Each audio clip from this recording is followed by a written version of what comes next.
Hello everyone, good morning, good afternoon and good evening to you. Welcome to this program. This is Biafra Breaking News Media. Please subscribe to this channel if you have not, to support our boy. Help this channel to grow. United States witness another phase of history as they have sworn in Joe Biden as the 46th president of the great nation, one of the strongest countries of the world.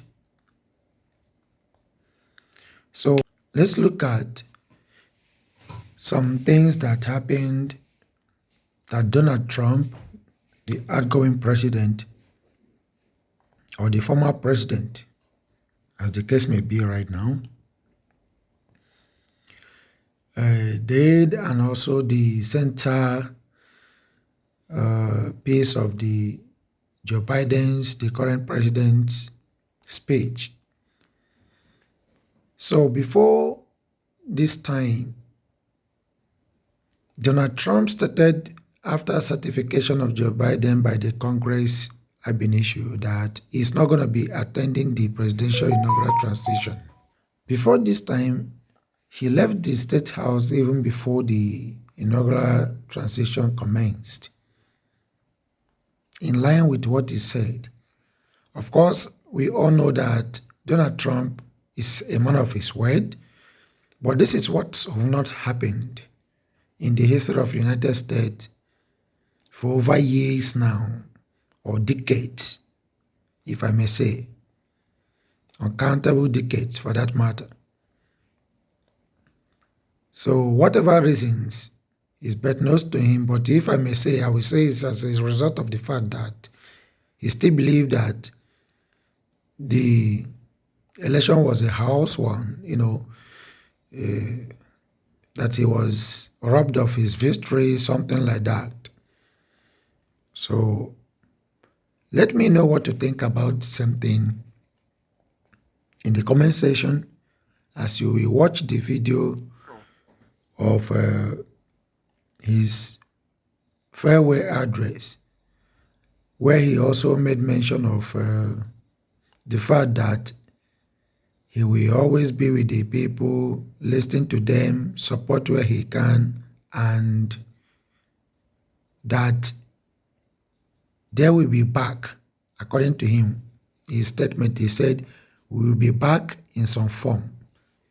So I don't know what exactly he's pointing at, whether he intends to rerun for election in the next 4 years, or however format they will be coming back with. Yes, of course, the Democrats remains, and Republicans also remains, while presidents comes and gone on the same platform. That is the beauty of United States democracy.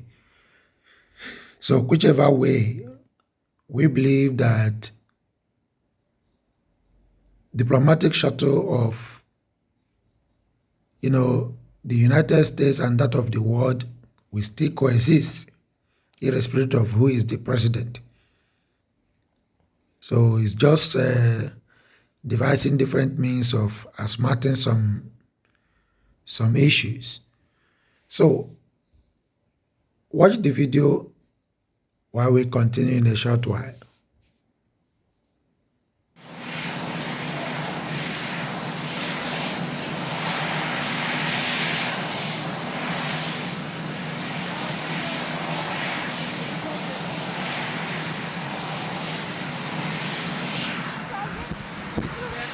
Great honor, the honor of a lifetime, the greatest people in the world, and the greatest home in the world. I call it a home. We've had an amazing 4 years. We've accomplished a lot. We love the American people, and again, it has been something very special. And I just want to say goodbye, but hopefully it's not a long-term goodbye. We'll see each other again. Thank you all very much. Thank you.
Another thing here now is,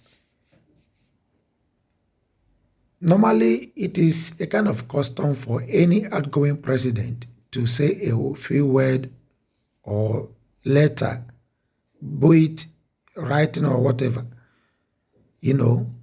which is going to be attaching to the documents he'll be handing over to the new president, that is his successor.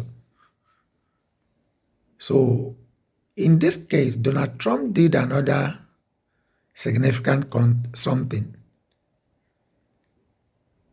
After every other protocols he observed, what he only wrote there is, Joe, you know I won. This is another bordering fact, which I don't know what he also meant, but every indication is also the fact that he won the election according to him, and he's robbed up of his victory. Because even looking at the election, you know that the election is between Trump and the world, if I may say. So now, let me know also in the comment section your position, your views, and what you think with regards to that. So in the next video you'll be watching, you will see Joe Biden, where he centered his speech on democracy. The democracy have won, and that's what the nation of the United States the United States stands on. Now, the speech, like I said, is very long, or not too long, but this is just the centerpiece of what the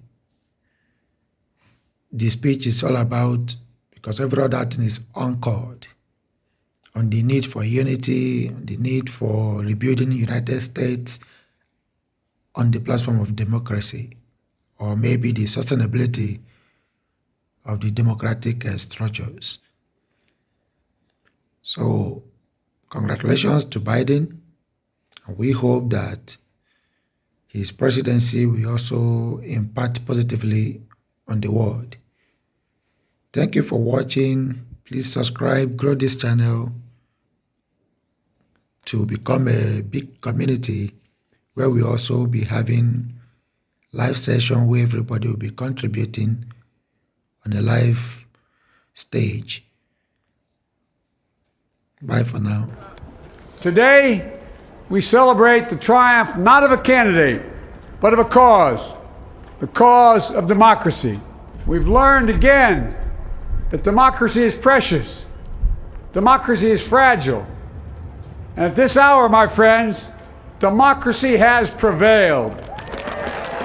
A cry for racial justice, some 400 years in the making, moves us. The dream of justice for all will be deferred no longer. A cry for survival comes from the planet itself. A cry that can't be any more desperate or any more clear. And now, a rise of political extremism, white supremacy, domestic terrorism, that we must confront and we will defeat. To overcome these challenges, to restore the soul and secure the future of America, requires so much more than words. It requires the most elusive of all things in a democracy: unity. Unity. Today, on this January day, my whole soul is in this: bringing America together, uniting our people, uniting our nation. And I ask every American to join me in this cause.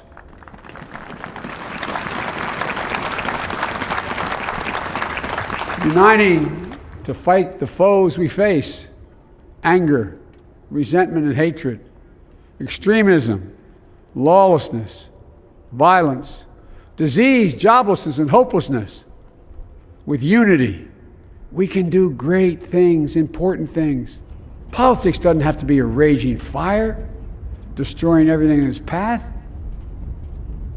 Every disagreement doesn't have to be a cause for total war.